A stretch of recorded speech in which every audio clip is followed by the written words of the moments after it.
Valley of the Wolves. Episode 8 of Valley of the Wolves marks one of the most critical turning points in the entire series. The episode doesn't just show the underworld, it exposes the entire political ecosystem of Turkey in the early 2000s, when the boundaries between the state, intelligence, and organized crime were almost erased. The story begins with Polat Alemdar's increasing influence inside the mafia. After proving his strength and loyalty in previous episodes, he now sits at the same table as the old criminal elite, men who, beneath their codes of honor and tradition, represent the corrupted power structure of the country. Each conversation in this episode reflects not only mafia politics but the real struggles within the Turkish deep state, where loyalty often replaces law. The episode also deepens Polat's inner conflict. He is caught between his role as an undercover agent serving the state and his growing awareness that the very state he serves might be controlled by the same forces he's fighting against. This moral contradiction, fighting the mafia while working for an establishment that uses the mafia, becomes the heart of the story. In one key scene, the barons discuss new routes for drug and weapon trafficking. Behind their words, there is a clear reference to Turkey's strategic position, a bridge between East and West, between NATO's influence and Middle Eastern instability. The show subtly mirrors real geopolitical struggles.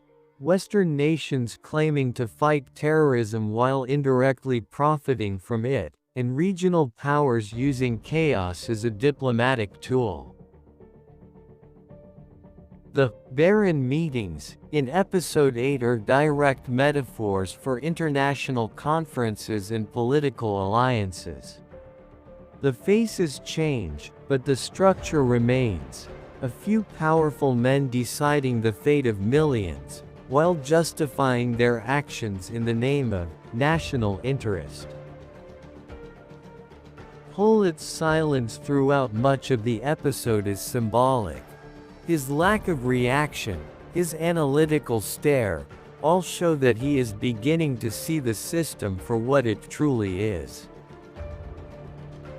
Power here is not about justice, it's about control. The mafia's hierarchy mirrors the global one, small nations ruled by bigger ones, each obeying an invisible authority above them. At the same time, Episode 8 indirectly comments on Turkey's internal politics during the early 2000s.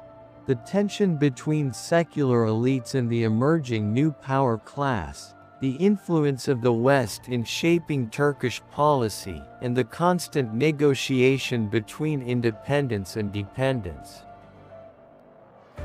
The series uses the underworld to reflect the real world, the corridors of the state, the intelligence deals, and the silent wars fought through economy, not armies.